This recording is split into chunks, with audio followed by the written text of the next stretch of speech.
اس وقت میں روزانہ قرآن مجید کی ایک پارے کی منتخب آیات بیان کرتا ہوں، لیکن آج میں نے ارادہ کیا کہ لیلۃ القدر کے حوالے سے کچھ باتیں آج کر لی جائیں تو بہتر ہے۔ قرآن مجید میں اللہ تعالیٰ کا ارشاد ہے، انا انزلناہ فی لیلۃ القدر وما ادراک ما لیلۃ القدر، ہم نے اس قرآن کو لیلۃ القدر میں نازل کیا، تمہیں کیا پتہ کہ یہ کون سی رات ہے؟ لیلۃ القدر خیر من الف شہر، یہ رات 1000 مہینوں سے بہتر ہے۔ تنزل الملائکۃ والروح فیہا بإذن ربہم من کل امر، فرشتے اور جبریل اس رات میں رب کے حکم سے نازل ہوتے ہیں، من کل امر، ہر طرح کے احکامات لے کر۔ سلام ہی حتی مطلع الفجر، یہ سلامتی ہے یہ رات یہاں تک کہ فجر طلوع ہو جائے، یعنی سحری کا وقت ختم ہو جائے۔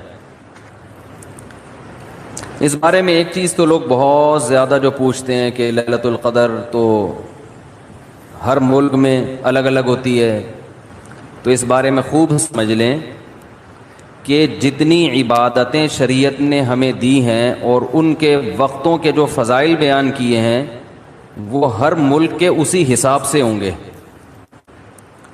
اللہ نے حکم دیا اقیم الصلاۃ لدلوک الشمس، سورج کے ڈھلکتے ہوئے نماز پڑھو۔ سورج طلوع ہونے سے پہلے فجر کی نماز، تو آپ جہاں نماز پڑھ رہے ہوگے وہاں کا سورج مراد ہوگا یا جاپان کا؟ بولو نا بھائی، کیا ہو گیا بھائی؟ جاپان میں ہو تو جاپان میں سورج طلوع ہو رہا ہے، پاکستان میں ہو تو پاکستان میں۔ ابھی جاپان میں تو پتہ نہیں کیا ٹائم ہو رہا ہوگا۔ تو جیسے نمازوں کے اوقات ہر ملک کے اپنے حساب سے ہوتے ہیں۔ سعودی عرب میں فجر کا ٹائم جب داخل ہوتا ہے تو ہمارے ہاں فجر گزر چکی ہوتی ہے، اشراق کا وقت بھی ختم ہو چکا ہوتا ہے۔ تو اب کوئی کہے کہ میں سعودیہ کے حساب سے چلوں گا، تو سعودیہ میں تو بھائی فجر کی نماز جب آپ ہو رہی ہوتی ہے تو یہاں سورج طلوع، بلکہ یہاں جب فجر ہو رہی ہوتی ہے وہ تو پیچھے ہے نا 2 گھنٹے، ہاں یہاں سورج طلوع ہو چکا ہوتا ہے۔ وہاں عشاء کی نماز ہوتی ہے، وہاں مغرب کی ہوتی ہے اور یہاں عشاء کی ہو رہی ہوتی ہے۔ تو جیسے نمازوں میں ہر ملک کا اپنا ایک طریقہ ہے، اپنے وقت ہیں، تو ایسے ہی جو سال کی تاریخیں ہیں، عید ہے، بقرعید ہے، یوم عرفہ ہے، لیلۃ القدر ہے، آخری عشرہ ہے، یہ سب اس ملک کے حساب سے ہوگا۔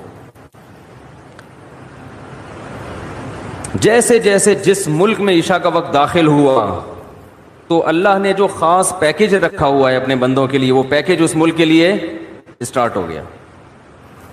ہر نیکی کا ثواب 1000 گنا بڑھا دیا گیا۔ تو لیلۃ القدر رمضان کے آخری عشرے میں، اور رمضان کے آخری عشرے میں طاق راتوں میں امکان زیادہ، اور 27ویں میں اور بھی زیادہ۔ سمجھ رہے بات کو؟ اور آج کون سی رات ہے؟ 27ویں رات ہے۔ تو اس بات کا بہت امکان ہے کہ آج کون سی رات ہو؟ لیلۃ القدر۔ اس رات میں جس ملک میں یہ رات ہوگی وہاں فرشتوں کا نزول ہوگا، اور خاص طور پر جبریل علیہ الصلاۃ والسلام کا نزول۔ جیسے پیغمبروں میں سب سے افضل پیغمبر محمد صلی اللہ علیہ وسلم ہیں، تو فرشتوں میں سب سے افضل فرشتے کون سے ہیں؟ جبریل، جن کو اللہ نے روح الامین قرار دیا، مقدس روح۔ روح کیوں کہا؟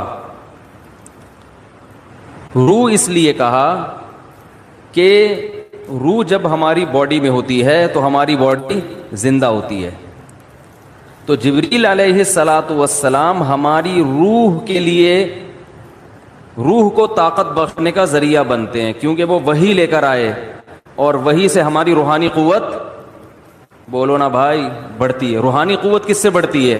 وحی سے۔ عبادات ہمیں پتہ چلی وحی کے ذریعے، روزے ہمیں پتہ چلے وحی کے ذریعے۔ یہ آسمان سے کون سارے پیغام زمین پر نبی کے پاس لے کر آیا؟ جبریل علیہ السلام۔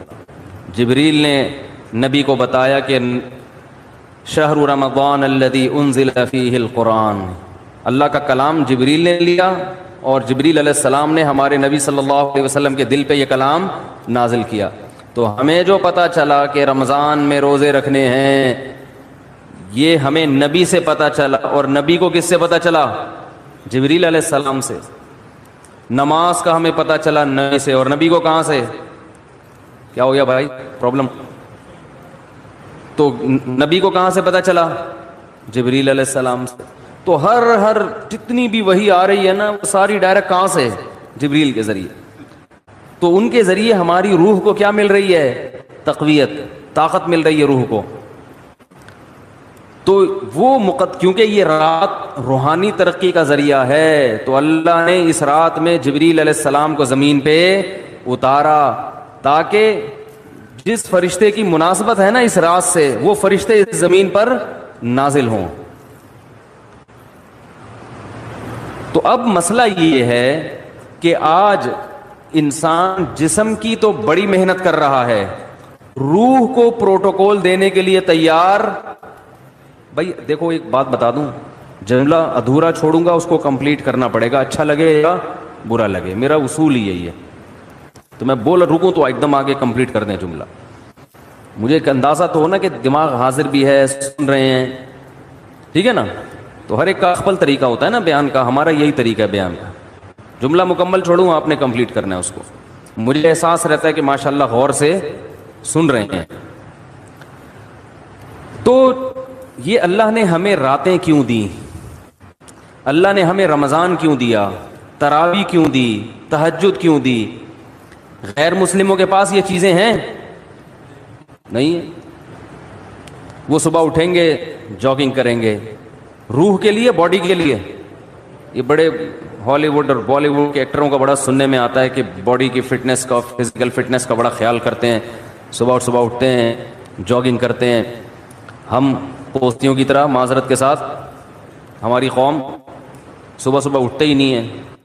یہ جو ریز آ رہی ہیں نا، ریز، ہماری آواز ان ریز کی پشت پہ سوار ہو کر دنیا تک پہنچ رہی ہے۔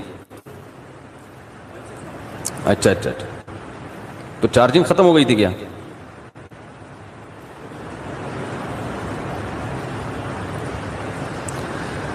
تو میں یہ عرض کر رہا تھا کہ فنکار، اداکار لوگ اپنی فٹنس کا بہت زیادہ خیال کرتے ہیں۔ آج کل ہر آدمی اگر کرتا ہے تو اپنی باڈی کی فٹنس کا تو خیال کرتا ہے۔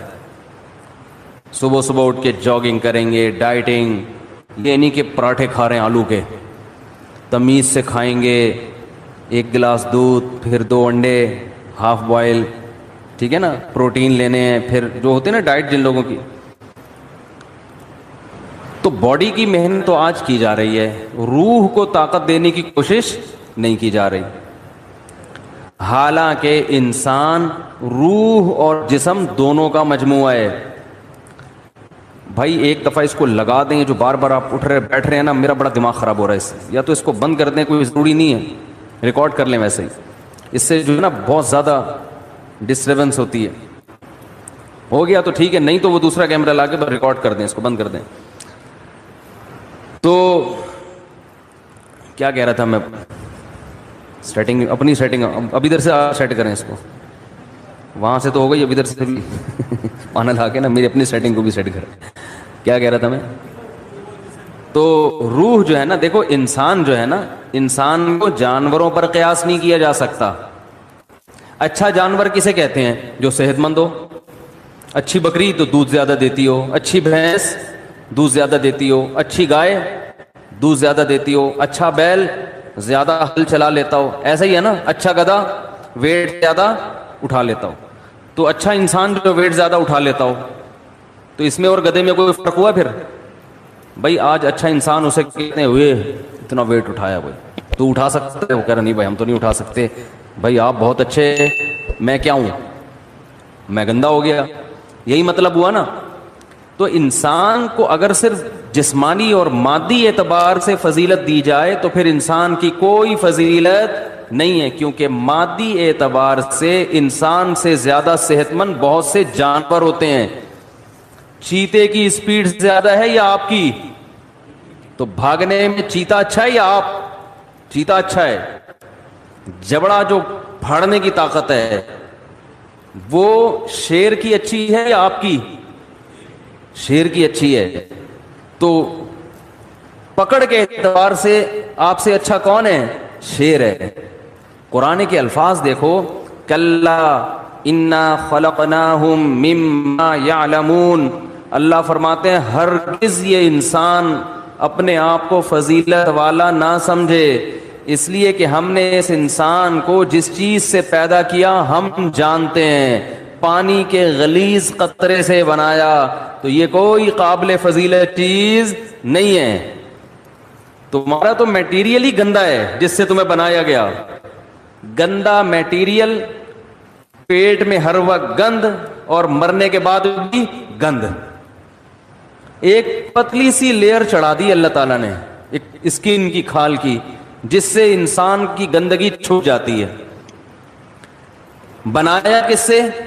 غلیظ ناپاک پانی جو باڈی سے نکل جائے تو غسل فرض ہو جاتا ہے، کپڑوں پہ لگ جائے تو دھوئے بغیر نماز نہیں ہوتی، اتنا گندا. اور جب ماں کے رحم میں وہ بننا شروع ہوتا ہے تو اتنا بدبودار گوشت کہ اگر وہ دنیا میں آ جائیں تو لوگ ناک دبا کے بھاگ جائیں وہاں سے، اتنا گندا. اور جب دنیا میں آتا ہے تو اندر بھی سب کیا بھرا ہوا ہے؟ بولو نا بھائی، گند. ناک جتنے سوراخ ہے نا انسان کے، کسی ایک سوراخ سے بھی کوئی مشک و عنبر کی خوشبو نہیں آتی. کان سے کیا نکلتا ہے؟ کوئی عود کی خوشبو نکلتی ہے کان سے. ویسے جب کانیں ہوتی ہیں نا ان سے تو پتہ نہیں کیا نکلتا ہے، لیکن انسان کے کان سے گند نکلتا ہے. ناک سے کوئی مشک و عنبر کبھی دیکھا کسی کے نکلتے ہوئے؟ بھئی ناک سڑکتا ہے تو خوشبو کے بھبوکے آتے ہیں، کبھی دیکھا؟ بول دو نا نہیں دیکھا تو کیا ہو جا رہا ہے اس میں. آنکھ سے کیا نکلتا ہے؟ سے بھی گند نکلتا ہے. تھوک منہ سے اور قضائے حاجت تو گند ہی گند، ہر جگہ سے گند نکل رہا ہے، اس لیے کہ اندر ہے ہی گند، بھرا وہی گند ہے. کاٹو تو خون نکلتا ہے، وہ بھی ناپاک، کپڑوں پہ لگ جائے تو نماز نہیں ہوتی. بس ایک اللہ نے ہلکی سی نا پرت چڑھا دی ہے، ایک ہلکی سی لیئر ہے اسکن کی، جس کی وجہ سے وقار قائم ہے. جیسے گندگی کے اوپر چمکیلا کپڑا ڈال دیا جائے تو وہ گندگی دیکھنے میں خوبصورت لگتی ہے، اسے ہٹا کے دیکھو گے تو پتہ چلے گا اندر کیا ہے. اور فیوچر انسان کا یعنی پاسٹ کیسا ہے؟ پانی کا غلیظ قطرہ. پریزنٹ جو اس کی ابھی موجودہ حالت ہے اس میں بھی گندی بھرا ہوا ہے. ذرا سی ہوا خارج ہو جائے نا تو مجلس میں لوگ بھاگ جاتے ہیں. اور فیوچر کیا ہے؟ جیسے ہی سانس بند ہوگی فوراً لاش سڑنا اور گلنا شروع. یہ چودھری صاحب ہیں، یہ وڈیرے صاحب ہیں، یہ چیف ہیں، یہ جناب پرنسپل صاحب ہیں، یہ ہیڈ ماسٹر ہیں، جو بھی ہو بھائی آپ، جیسے ہی روح نکلی گند ڈھیر، میت جو ہے نا ایک دم سڑنا شروع ہو جاتی، آنکھیں ابلنا شروع ہو جائیں گی، ہاتھ خود بخود کرنا شروع. اتنی بدبو لاش کبھی دیکھی ہے؟ کس قدر بدبو ہوتی ہے اگر کوئی پرانی لاش پڑ گئی ہو. اس لیے حکم ہے اس کو مٹی میں جا کے دباؤ. کیڑے کھانے، آنکھوں میں کیڑے، کان میں کیڑے، ناک میں کیڑے گھس رہے ہوتے ہیں کھانے کے لیے. یہ بڑے بڑے حسین اور جمیل لوگوں کا یہ حال ہوتا ہے. تو اللہ فرماتے ہیں کہ انسان تجھے جو میں نے فضیلت دی ہے وہ فزیکل فٹنس کی وجہ سے نہیں دی ہے، اس وجہ سے نہیں دی ہے کہ تیرے پاس وسائل بہت ہیں. وسائل کی وجہ سے بھی نہیں کہ تو بڑا پیسے والا ہے. انسان کو اللہ نے فضیلت دی ہے روحانی زندگی کی وجہ سے. جس کی روح اچھی ہوگی جسم سے نکلنے والے اعمال اچھے ہوں گے. روح گندی ہوگی جسم سے نکلنے والے اعمال گندے ہوں گے. کہتے ہیں نا موسیقی روح کی غذا ہے، گندے لوگوں کی روح کی غذا ہے. اچھے لوگوں کی روح کی غذا قرآن کی تلاوت اور ذکر اللہ ہے. ہمارے حضرت جب ذکر کیا کرتے تھے نا عجیب کیفیت ہو جاتی تھی. ایک شعر پڑھا کرتے تھے, دم رکا سمجھو اگر دم بھر بھی یہ ساغر رکا, میرا دور زندگی ہے یہ جو دور جام ہے. کیا زبردست شعر ہے. اللہ کے ذکر کو نا شراب سے تعبیر کیا ہے. جیسے شرابیوں کو شراب محبوب ہوتی ہے نا, اور شراب خانے میں جب وہ جاتے ہیں, میں خانہ جسے کہتے ہیں, آواز صاف آ رہی کہ نہیں آ رہی؟ میں خانے میں شرابی جاتے ہیں تو شراب کے جام چل رہے ہوتے ہیں. ادھر ایک پیا, ختم ہوا, لیا دوسرا پیا, ٹھیک ہے نا. تو جیسے شرابی کو شراب سے عشق ہوتا ہے, اور وہ کہتا ہے دم رکا سمجھو, کہہ رہے سمجھو میرا دم رک گیا, دم بھر بھی یہ ساغر رکا, ایک دم کے لیے بھی اگر یہ دور رک گیا تو میرا دم ختم, میں مر جاؤں گا, میں برداشت نہیں کر سکتا. میرا دور زندگی ہے یہ جو دور جام ہے, یہ جو شراب کا دور ہے نا, یہی میری زندگی کا بھی دور ہے. میرے بلڈ کی جو سرکولیشن ہے وہ اسی سرکولیشن کی وجہ سے جو شراب کے پیالے جو گھوم رہے ہیں. تو حضرت اللہ کے ذکر کے بارے میں یہ شعر پڑھا کرتے تھے کہ اللہ کے ذکر کی ہمیں ایسی لت پڑ گئی ہے, ایسا چسکا لگ گیا ہے جیسے شرابی کو شراب کا چسکا لگتا ہے. تو حضرت بڑے مزے سے ذکر اللہ کے بارے میں یہ شعر پڑھا کرتے تھے, دم رکا سمجھو اگر دم بھر بھی یہ ساغر رکا, کہ اللہ تیرے نام کی لذت اور تیرے نام کا چسکا ہمیں ایسا لگ گیا ہے کہ دنیا کی کوئی بھی نعمت ہم سے چھین لی جائے ہم مریں گے نہیں. کوئی ہم سے تیرا نام لینا چھڑوا دے,